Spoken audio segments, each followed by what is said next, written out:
Nan da ɗan lokaci kankani ina gani za mu kasance tare. A tunaninka ko? Wai ku me yasa maza kuke da son kanku ne? Akan muradin ku babu abin da ba za ku iya yi ba. Faɗar magana ita ce za ki zo ki saka kanki a damuwa ki zauna kina kuka? Umma abba ya tarwatsa min rayuwa ta kenan. To daga wannan shine magana ta da kai ta ƙarshe. Ni ke fa nake ma zargi ba. Ni kuma? Duk matsalolin naku dai ne. Yanzu ana nufin ce za mu rasa juna ne har abada kenan. Domin ba zan taɓa auren wani idan ba kai ba gaskiya. Ni ma bana da fatan da ya wuce haka a rayuwa. Ka dala. Kun ga ruki bakin wuta kuwa? Dole da mamaki domin kwabiri yayi kama da mutum. Har in shigo gurin nan in zauna baki daga kai kin kalle ni ba kina jin kowa yana kiran suna.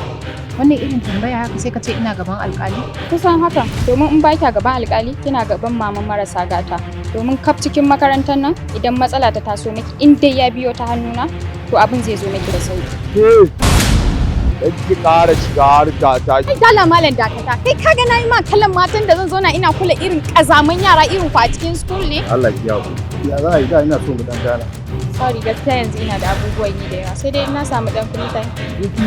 Tambaya wace ce Ruki bakin wuta?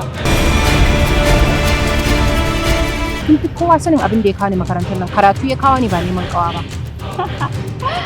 Ko ba karatu ba kamar yadda kike manne da shi a kullum kamar wani mijinki. Ai dama duk wanda bai yi sharan masallaci ba ya zo ya yi ta kasuwa. Kuma arziki cinsa ai sai ɗansa. Idan baki ba wanda zai taimake ki ba kya je ki ba mu wanda sai dai shi ya nema daga gare ki. To wallahi sai dai a shirya kai gawa na gidansa wallahi tallahi. Kika sake kika aikata wannan kuskuren har abada ba za ki taɓa iya yafe makanki ba. Haka mutum ɗan kai kai kan wani abu. Kamar ya kenan? Kamar yadda kike.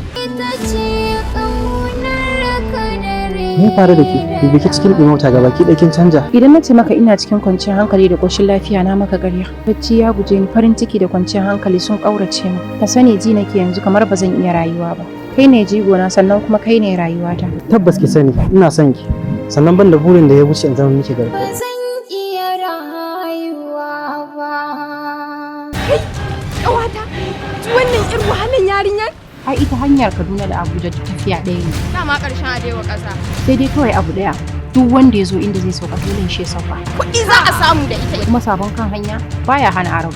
Daman idan baka yi sharar masallaci ba ka zo kai.